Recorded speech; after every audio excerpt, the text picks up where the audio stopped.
breaking at the top of the route for a receiver. Would there be more beneficial ways to potentially do that, or would you disagree?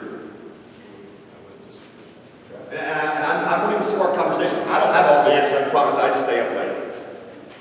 What are some of the ways you might get at that? So there's different routes. Like you either have to come back and like, hey, you're breaking at 18 yards, those are things you have to teach, or there's different choice routes. You have to react to the DB. So if the DB's turning and running, then you got to be able to react to him and break. So it's kind of different. So we're perceiving information now in the environment that might actually change our intention, even as the play is unfolding. So us practicing a change of direction speed activity with our eyes on the ground, no different than probably how we would do in a change of direction speed movement, could be less beneficial. But maybe having somebody out there that allows to have this emergent behavior. Okay? So hope we're along the same journey. So change of direction speed drills. What about this? Here's a couple different ones for you. Mirroring. This can be linear, lateral, angular, multi-directional. There's endless possibilities. It can be multi-level, meaning you have multiple performers out there at one time.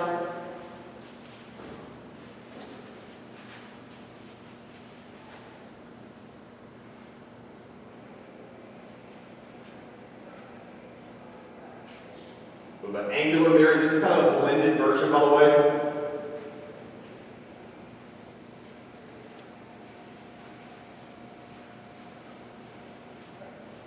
Now I want to speak to something real quick, and I'll probably try to keep this as short as possible. This right here in the foreground is a boundary, by the way. What do boundaries potentially do to behavior? Not all at one time. There we go. Okay, restrained movement or restrict movement. Okay, absolutely. With this right here, I went into this with the athlete, we went into this together. It was going to be more of a mirroring, but I did add some constraints to it. I won't go into right now because time doesn't allow. There's a reason behind why you saw him cutting to the right often. And just so you know, like when he's facing the opposite direction, he obviously is not seeing there. Even whenever he's facing forward, sometimes his eyes are closed. So restricting the sensory information that's available to him. I'll let you watch it one more time. And actually, I'm going to pause, hopefully right. I paused at the wrong time here, but I'm not coaching biomechanical angles, and you'll see here in a second, specifically the last guy in the end there. He hits your pretty models for acceleration, but yet he was doing it in response to somebody else. Mirroring. Who does mirroring or believes in mirroring work? Let's move a little bit further along. We can kind of congregate in some of the areas here. Speak to me as to why you may use mirroring, or why you wouldn't if you didn't move. So if you did move, why would you use mirroring? How would you use mirroring? Why would you use mirroring? To cue the athlete into the relevant so the information they want to there so you can move based off of an actual person. Okay, so moving off an actual person, the kinematics may specify information for us, which is all we need through direct perception for action. If you did not move, why wouldn't you use this? Yes, sir? Doesn't apply to sport. Doesn't apply to the sport. Beautiful. Okay, what sport are you in? Volleyball. Volleyball. Okay. Within volleyball, out of curiosity, I know a little bit about the game. If I am maybe a libero, am I ever moving, just out of curiosity, to another opponent based off where they are on the court, or am I always occupying a zone? You might move, but it'd be different. It has to be coordinated using your front row. Okay. You've got another square feet, you're trying to make it smaller. Okay. You're going to try to take part of the court away, and then you're going to try to first get to a spot, then read where you got to go. Okay. So now we're speaking to shared affordances. Affordances aren't just for us, and we use them. Rather, it's being able to be sensitive to the same information that's available in the environment for the emergent behavior to be similar amongst parties. Shared affordances. Anybody else have a reason why they would use mirroring? Okay. Next one. Now mind you, this is for football. This could be for anything. I don't have interns and or assistants. I don't view them that way, so pardon the not perfect photography. I'm more worried about what my athletes are doing, and when I record video, often it's just at an odd angle just so I can see it. So I don't have perfect video. If you guys want to pay for a videographer for me, that'd be great. All right, 1v1 representative design.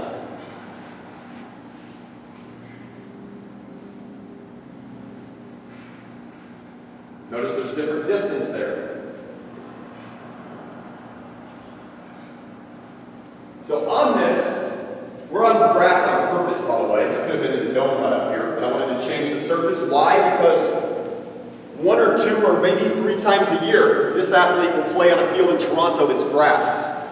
He better know how to differentiate between the surfaces based off the angles he can hit based off the information.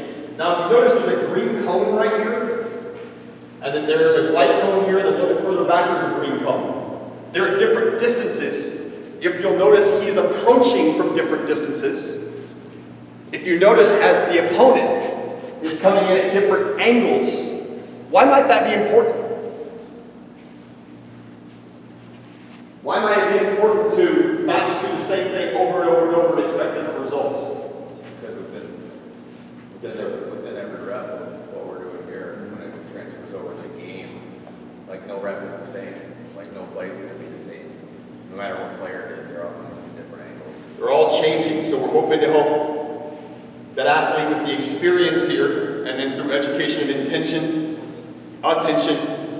hopefully we then help with calibration and then recalibration. That way he's continually sensitive to information that he will perceive in the game, such as through representative design. Let's watch it again. Watch the different angles and speeds.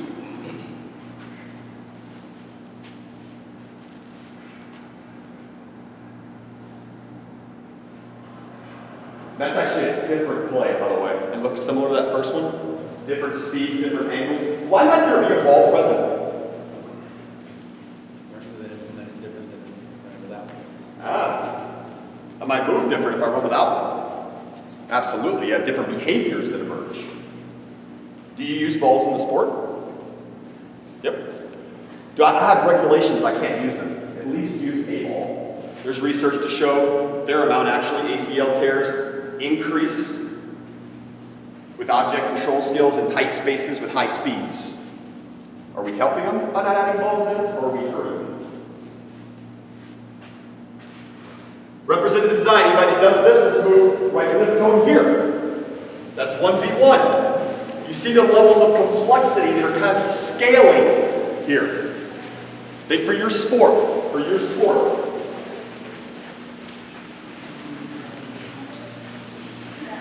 For those of you who did not know, out of curiosity, why wouldn't you use 1v1? And I love the fact that there's some that didn't. Why wouldn't you use a 1v1? For me, I work with a lot of sports, and I'm not a sport-specific expert in all of those sports, and both sides. Okay. So outside of her scope, because she works with a lot of sports, and maybe it's a I don't want to step on toes, or would that be kind of, or how would you say it outside of your scope? So since I work with like synchronized swimming, this would be something that I'd be comfortable doing with a synchronized swimming group, and I think this would be more towards the coach outside of the stream. Okay. Anybody else feel that same way? That it's blurring the lines? I would say that it's definitely blurring the lines, and I would hope that there's an interaction amongst the coaches and the sport movement skill and or S&C coach to hopefully help bridge that gap. Because for far too long we've lived in silos. I think everybody in here that's been around sports for a while can attest to that. We can even bring it to other things such as, my chiropractor or PT's not doing the right thing, so I'm going to come up with a system that allows for the resetting of the body. Okay, that's a whole other story, but point being, similar idea, how if it's not being done in one area, maybe it needs to happen somewhere else. Understanding the interactions that occur within a game, or the snippets from within the game that help provide more relevant perceptual variables for the athlete to have that specifying information. All right, 1v2, 2v2 representative design. Before this actually starts, you're going to see pursuit from behind as the offensive person is moving into the problem space. Why might pursuit from behind be relevant in this situation? That's urgency. Adds urgency. I can't can't just hang out, dance, ball gets popped from behind.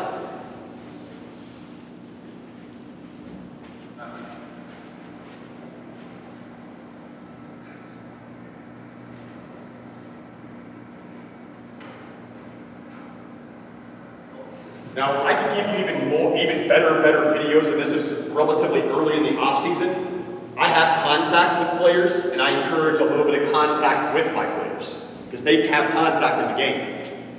The hardest part has been getting some of them to actually wear equipment during their sessions, most of the time because they don't have it with them. But that can also increase the representative level of the sport you're working with. You're with lacrosse, and a lacrosse stick is never present. Just because you're doing mirroring work doesn't mean you're necessarily helping them as much as you can. It will change the way in which they move, the way in which they behave. The video before this, you saw that receiver bend like this right here. When's the last time you've practiced bending like that whenever you've been doing your linear speed work? Probably didn't. Then he got tackled in the game. All right, buddy. Do it again. Sorry, it's glitching a little bit. It's different angles. People coming in from different positions. You can see there's a white cone there. That's just using space like an entry point to the problem. There's reasons why behind it. We can go into it later. I'm running a little bit short on time. So who does anything like this? More than 1v1. If you do, let's move forward a little bit further. I'm actually pretty excited, to be honest with you. I love the disagreement, by the way. That's something I can get behind to a certain extent. But I'll be honest, this is not what I was expecting as far as how far we moved. The ones that did not move, but did come to a 1v1, why did you come to a 1v1 but not any further? Anybody? That came to a 1v1 but did not move any further? Yes? I work one-on-one. I work one-on-one. Who do you work with? I'm a physical therapist. Physical therapist. Okay, interesting.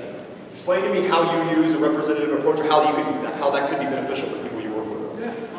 So we're talking about from ACL tears. We have to create representative models in the sport because there's a lot of pain type syndromes we have in the sport, or how do we get them back to that time that they may have torn against them? Interesting. So you're taking them a little bit further along that journey than just doing the, oh, I hopped here, I was able to control that hop. Oh, you're ready to go. Nice job.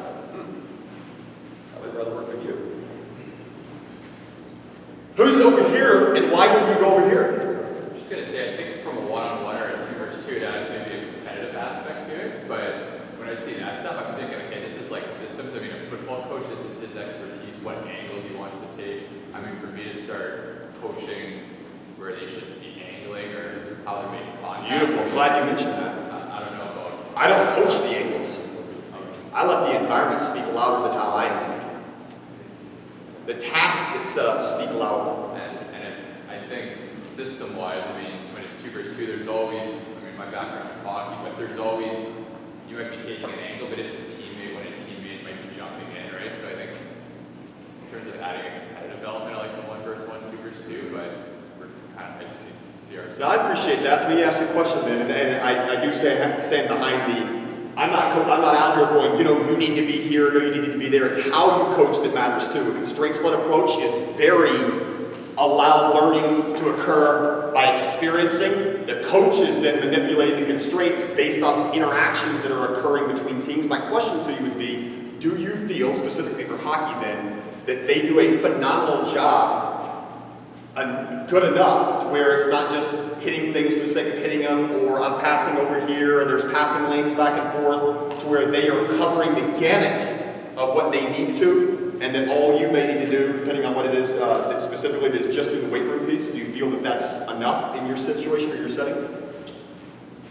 Yeah, I think trying to enhance the attributes that are going to make them, if they're trying to angle, if they're able to get into that position that they need to be to appropriately defend or defensive. So I think, I feel like my job would be getting them to the position where they're able to do what the coach needs them to do based on his technical. Yeah, no, I appreciate that. Does anybody over here disagree with that and want to share why? Because it's never just one person. Anytime the team sport, there's other objects you have to perceive. So you just one on one, you get to the spot, there's other things you have to be aware of. So you get to one level, now you have to worry about another level, or somebody chasing, or somebody doing this. I feel like it's never just 1v1. Even if you're just going against that person, there's other people with other areas, other things you have to worry about. I would agree with that, and I don't want to discredit that at all. 100% agree with it. But does anybody have a disagree with it? Tell me your name, I'm sorry. It's Neil? Yeah. Does anybody disagree with what Neil said as far as like that's the sport coach's job or not? Or tell me your name, I'm sorry. Carrie, like Carrie, both of them kind of had spoken to, like, oh, there might be levels of that I'm interested in, and I agree with you, by the way. But do anybody disagree with that and want to share why? I mean, I can share my why, but does anybody want to share their why? I'd rather hear your why. So, it's not complete disagreements, but where we're from, there's not a lot of resources. There's really no skill coaches. And so sometimes it's just almost like therapy in that, no, we're not therapists, but we have a responsibility. If they only have $1 and we're the only dollar that they're giving out, we have to be able to take them to a certain point in certain circumstances. Now, during combine season, when I have a running back coach and a quarterback coach, and everything else, we can have weekly meetings to figure out, okay, who's going to own what part of this. But for the rest of the